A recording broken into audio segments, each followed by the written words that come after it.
Jerry Lewis AM is an American comedian, actor, singer, film producer, screenwriter and film director. He is known for his slapstick humor in film, television, stage and radio. He was originally paired up with Dean Martin in 1946, forming the famed comedy team of Martin and Lewis. In addition to the duo's popular nightclub work, they starred in a successful series of comedy films for Paramount Pictures. Lewis is also known as the host, for more than 40 years, of the Muscular Dystrophy Association's annual Labor Day Telethon and national chairman of the MDA. Lewis has won several awards for lifetime achievements from the American Comedy Awards, Los Angeles Film Critics Association, and Venice Film Festival, and he has 2 stars on the Hollywood Walk of Fame. In 2005, he received the Governor's Award of the Academy of Television Arts and Sciences Board of Governors, which is the highest Emmy Award presented. On February 22, 2009, the Academy of Motion Picture Arts and Sciences awarded Lewis the Jean Hersholt Humanitarian Award. Early life: he was born Joseph Levitch in Newark, New Jersey, to Russian Jewish parents. His father, Daniel Levitch, was a master of ceremonies and vaudeville entertainer who used the professional name Danny Lewis. His mother, Rachel Levitch, was a piano player for a radio station.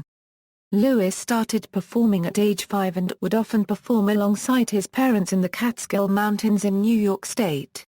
By 15 he had developed his record act, in which he exaggeratedly mimed the lyrics to songs on a phonograph. He used the professional name Joey Lewis, but soon changed it to Jerry Lewis to avoid confusion with comedian Joey Lewis and heavyweight boxing champion Joe Louis. He dropped out of Irvington High School in the 10th grade. He was a character even in his teenage years, pulling pranks in his neighborhood including sneaking into kitchens to steal fried chicken and pies. During World War II he was rejected for military service because of a heart murmur. Career: teaming with Dean Martin. Lewis initially gained fame with singer Dean Martin, who served as straight man to Lewis' zany antics in the Martin and Lewis comedy team. The pair distinguished themselves from the majority of comedy acts of the 1940s by relying on their interaction together instead of planned skits. In the late 1940s, they quickly rose to national prominence, first with their popular nightclub act, next as stars of their own radio program. Within a year of their first act together, they went from earning $150 a year or $175 a week each at one club to $30,000 a week as a team at the Copacabana.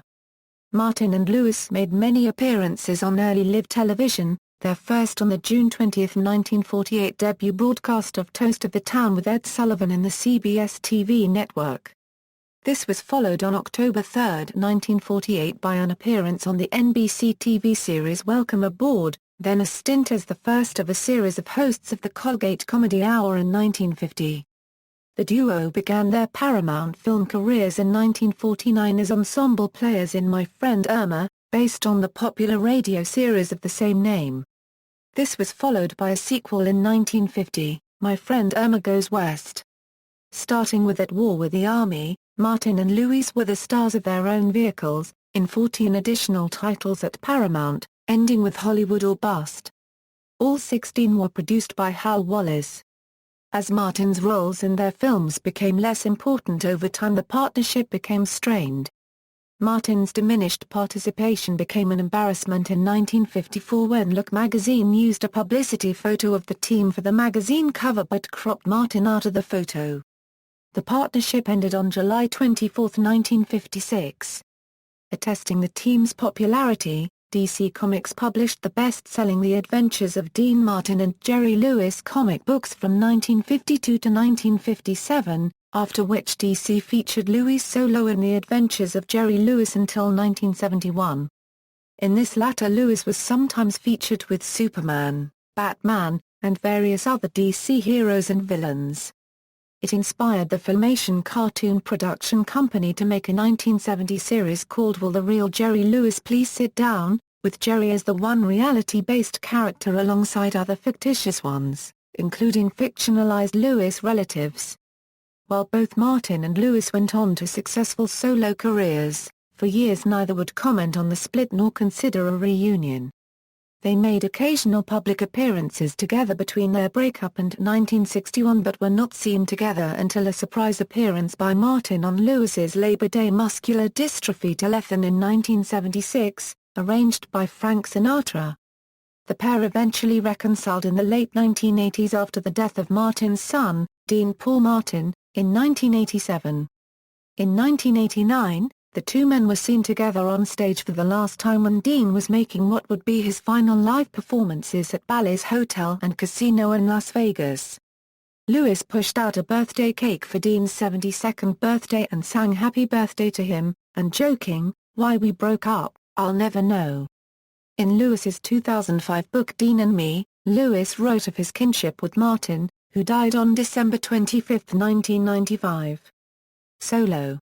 1950s to 1970s, after the split from Martin, Lewis remained at Paramount and became a major comedy star with his first film as a solo comic, The Delicate Delinquent. Teaming with director Frank Tashlin, whose background is a Warner Brothers. Looney Tunes cartoon director suited Lewis's brand of humor, he starred in 5 more films, and even appeared uncredited as Itchy McRabbit in Lyle Abner. Lewis tried his hand at releasing solo music in the 1950s, having a chart hit with the song Rockabye Your Baby with a Dixie melody as well as the song, It All Depends on You in 1958. He eventually released his own album titled, Jerry Lewis Just Sings. By the end of his contract with producer Halby Wallace, Lewis had several productions of his own under his belt. His first 3 efforts, The Delicate Delinquent, Rock-A-Bye Baby and The Geisha Boy, were all efforts to move away from Wallace, who Lewis felt was hindering his comedy. In 1959, a contract between Paramount Pictures and Jerry Lewis Productions was signed specifying a payment of $10 million plus 60% of the profits for 14 films over a 7-year period. In 1960, Lewis finished his contract with Wallace with Visit to a Small Planet, and wrapped up work on his own production, Cinderfella. Cinderfella was postponed for a Christmas 1960 release, and Paramount, needing a quickie feature film for its summer 1960 schedule, held Lewis to his contract to produce one. Lewis came up with a bellboy. Using the Fontainebleau Hotel in Miami as his setting, and on a small budget, with a very tight shooting schedule, and no script, Lewis shot the film by day and performed at the hotel in the evenings.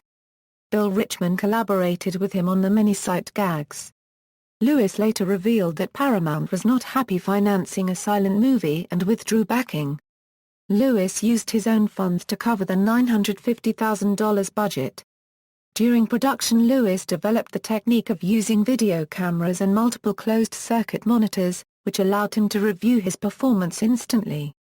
His techniques and methods, documented in his book and his USC class, enabled him to complete most of his films on time and under budget.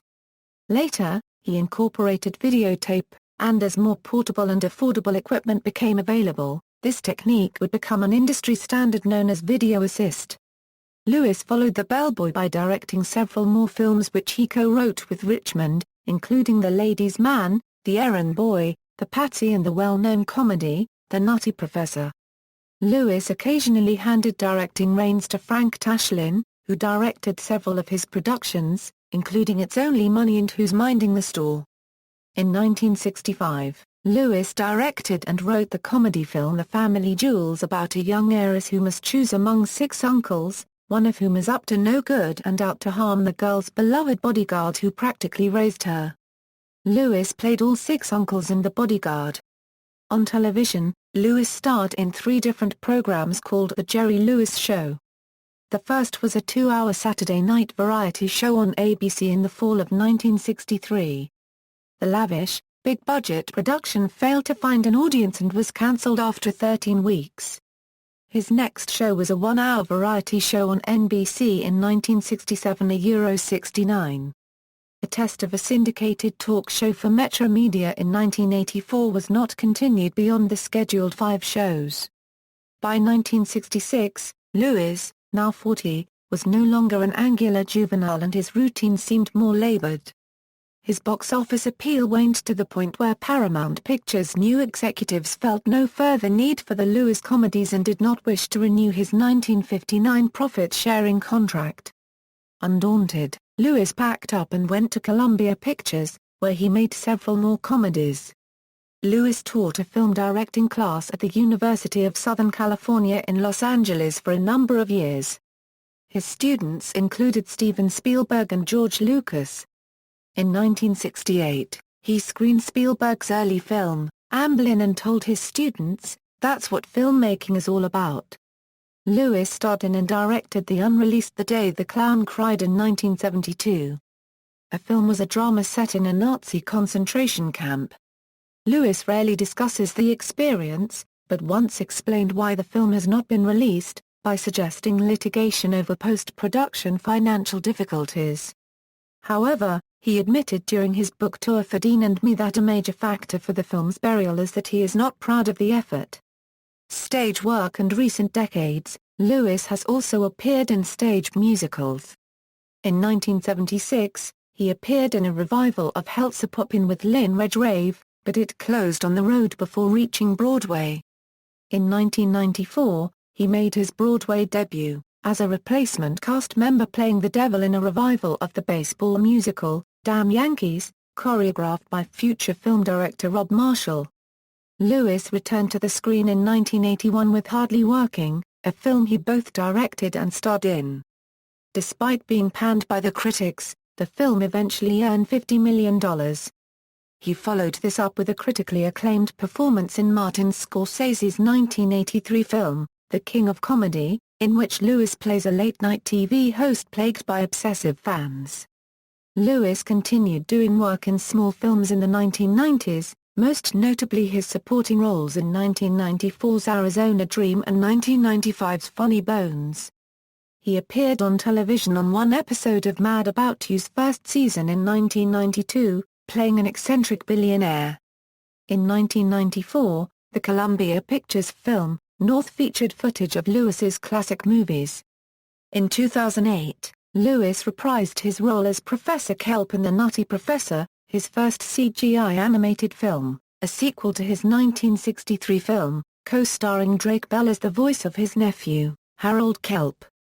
Lewis has long remained popular in Europe. He was consistently praised by some French critics in the influential magazine Cahiers du Ciné copyright Marf for his absurd comedy, in part because he had gained respect as an auteur who had total control over all aspects of his films, comparable to Howard Hawks and Alfred Hitchcock. In March 2006, the French Minister of Culture awarded Lewis the La Copyright d'Honneur, calling him the French people's favorite clown. Liking Lewis has long been a common stereotype about the French in the minds of many English speakers, and is often the object of jokes in Anglosphere pop culture. That Americans can't see Jerry Lewis's genius is bewildering, says N.T. Bin, a French film magazine critic.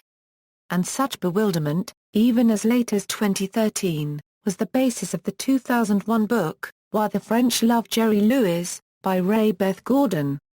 In 2009, Lewis traveled to the Cannes Film Festival to announce his return to cinema, after a 13-year absence, for the film Max Rose, his first leading role since Martin Scorsese's The King of Comedy. In early 2011, Lewis signed a deal with Artificial Intelligence Entertainment and Capitol Films to remake 3 of his 1960s films, The Bellboy, Cinderfella and The Family Jewels, with Lewis serving as co-executive producer of the new films. Lewis directed a musical theater version of The Nutty Professor at the Tennessee Performing Arts Center in Nashville from July 31 to August 19, 2012. The book is by Rupert Holmes and the score is by Marvin Hamlisch. Lewis has signed for a starring role in the film Max Rose. Film portrayal: Lewis was portrayed by Emmy Award winner Sean Hayes in the 2002 made-for-television movie Martin and Lewis. The film focuses on Lewis' partnership with Dean Martin and how they came to be a team. Hayes met Lewis during shooting of the televised film, and went on to receive a Screen Actors Guild Award nomination for Outstanding Performance by a Male Actor in a Television Movie or Miniseries. Personal life, family: Lewis has been married twice, Patty Palmer, a former singer with Ted Fiorito. Married October 3, 1944, divorced September 1980. Sandy Pitnick. Married February 13, 1983. A 32-year-old Las Vegas dancer. They were married in Key Biscayne, Florida. Lewis was 56. He has 6 sons and 1 adopted daughter. Gary Harold Lee Levitch was born on July 31, 1945 to Lewis and Patty Palmer. Gary Levitch's name was subsequently legally changed to Gary Lewis.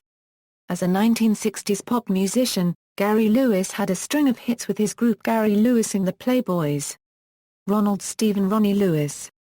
Born December 1949 with Patty Palmer, Scott Anthony Lewis. Born February 22, 1956 to Patty Palmer, Christopher Joseph Lewis. Born October 1957 to Patty Palmer, Anthony Joseph Lewis. Born October 1959 to Patty Palmer, Joseph Christopher Lewis. Born January 1964 to Patty Palmer, died October 24, 2009 from a narcotics overdose. Danielle Sarah Lewis. Adopted March 1992 with Sandy Pitnick. Health concerns. Lewis has suffered from a variety of illnesses and addictions related both to aging and a back injury sustained in a comedic pratfall from a piano while performing at the Sands Hotel on the Las Vegas Strip on March 20, 1965. The accident almost left him paralyzed. In its aftermath, Lewis became addicted to the painkiller Percodan for some 13 years. He says he has been off the drug since 1978 and has not taken one since. In April 2002, Lewis had a Medtronic Synergy neurostimulator implanted in his back, which has helped reduce the discomfort. He is now one of the company's leading spokespeople. It is claimed Lewis suffered his first heart attack while filming Cinderford in 1960. In December 1982, Lewis was felled by a serious heart attack. En route home to San Diego from New York City on a cross-country commercial airline flight, he endured a minor heart attack on June 11, 2006. It was then discovered that he had pneumonia as well as a severely damaged heart. He underwent a cardiac catheterization and 2 stents were inserted into one of his coronary arteries, which had become 90% blocked. The surgery resulted in a return of blood flow to his heart and has allowed him to continue his rebound from earlier lung problems. Having the cardiac catheterization also meant cancelling several major events from his schedule, but Lewis fully recuperated in a matter of weeks. In 1999, his Australian tour was cut short when he had to be hospitalized in Darwin with viral meningitis. He was ill for more than 5 months.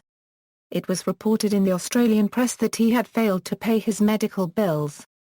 However, Lewis maintained that the payment confusion was the fault of his health insurer. The resulting negative publicity caused him to sue his insurer for $100 million. Lewis has had prostate cancer, type 1 diabetes, pulmonary fibrosis, and a decades-long history of heart disease.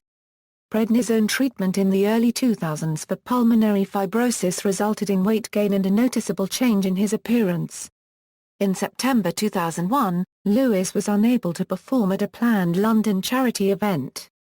Some months thereafter, Lewis began an arduous, months-long therapy which weaned him off prednisone and enabled him to return to work. On June 12, 2012, he was treated and released from a hospital after collapsing from hypoglycemia at a New York Friars Club event. This latest health news forced him to cancel a show in Sydney. Charity work. Throughout his career, Lewis has supported fundraising for research into muscular dystrophy. From the early 1950s until 2011, he served as national chairman of the Muscular Dystrophy Association. Lewis began hosting telethons to benefit MDA in 1952. From 1966 to 2010 he hosted the annual Jerry Lewis MDA Telethon, since renamed the MDA Show of Strength. It has raised over $2.6 billion. On August 3, 2011, it was announced that Lewis would no longer host telethons. Jerry Lewis Cinemas. From 1969 to 1980, the National Cinema Corporation franchised Jerry Lewis Cinemas as a business opportunity for those interested in theatrical movie exhibition. a harbinger of the cookie-cutter Cineplex-type movie theaters that would become popular in the 1970s. A Jerry Lewis cinema was billed in franchising ads as a mini-theater with a seating capacity of between 200 and 350. Though billed as luxurious and plush, the actual theaters were not luxurious, but not bare bones either. Jerry Lewis Cinemas stated that the theater could be operated by as little as a staff of 2 due to automation and the fact that the franchisor would provide support in booking films and help in other areas of film exhibition.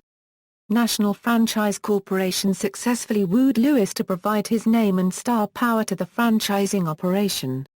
As well as bearing his name, each Jerry Lewis cinema bore a sign with a cartoon logo of Lewis in profile. The theaters were pitched to investors that were not movie exhibition veterans, pitching owning a movie theater as a mom-and-pop operation. There initially were 158 territories that were franchised, with a buy-in fee of $10,000 or $15,000, depending on the territory, for what was called an individual exhibitor. For $50,000, the Jerry Lewis Cinemas offered an opportunity known as an area director in which investors not only were given their own cinema, but controlled franchising opportunities in a territory. The success of the chain was hampered by the chain's policy of only booking second-run, family-friendly films. Eventually the policy was changed, and the Jerry Lewis Cinemas were allowed to show more competitive films, but after a decade the chain failed. Both Lewis and National Cinema Corporation declared bankruptcy in 1980. Filmography. Awards and other honors. 1952, Photoplay Award, 1952, Primetime Emmy Award nomination for Best Comedian or Comedienne, 1954, Most Cooperative Actor, Golden Apple Award, 1965, Golden Laurel, Special Award a Euro Family Comedy King, 1978, Award for Greatest Public Service Benefiting the Disadvantaged, an award given out annually by Jefferson Awards. 1983, British Academy Film Awards nomination for Best Actor in a Supporting Role for The King of Comedy, 1997, American Comedy Awards Lifetime Achievement Award, 1999, Golden Lion Honorary Award, 2004, Los Angeles Film Critics Association's Career Achievement Award, 2005, Primetime Emmy Governors Award, 2005, Golden Camera Honorary Award, 2006. Satellite Award for Outstanding Guest Star on Law & Order, Special Victims Unit, 2009, Induction into the New Jersey Hall of Fame, 2009, Jean Hersholt Humanitarian Award at the 81st Academy Awards, 2010, Honorary Doctorate of Humane Letters from Chapman University during the 2010 MDA Telethon, 2011, Ellis Island Medal of Honor, 2013, Homage from the Cannes Film Festival, with the screening of the latest film Lewis stars in, Max Rose, 2013, Honorary Member of the Order of Australia, for service to the Muscular Dystrophy Foundation of Australia and for his long-time humanitarian contribution to those affected by the disorder. Bibliography, The Total Filmmaker by Jerry Lewis. New York, Random House, 1971. ISBN 0-394-46757-4, Jerry Lewis, In Person by Jerry Lewis with Herb Gluck. New York, Atheneum, 1982, ISBN 0-689-11290-4, Dean and Me by Jerry Lewis with James Kaplan. New York, Doubleday, 2005, ISBN 0-7679-2086-4, References, Notes. Further reading, Everybody Loved Somebody Sometime, The Story of Dean Martin and Jerry Lewis by Arthur Marks, New York, New York, Hawthorne Books, 1974, ISBN 978-0-8015-2430-1, The Jerry Lewis Films by James L. Nearbaugh and Ted Okudner. Jefferson, North Carolina, McFarland and Company, 1994, ISBN 0-89950-961-4, King of Comedy, The Life and Art of Jerry Lewis by Sean Anthony Levy. New York, St. Martin's Press, 1997, ISBN 978-0-312-13248-4, That Kid, The Story of Jerry Lewis by Richard Geeman. New York, Avon Books, 1964. Young, Jordan R. The Laugh Crafters, Comedy Writing in Radio and TV's Golden Age.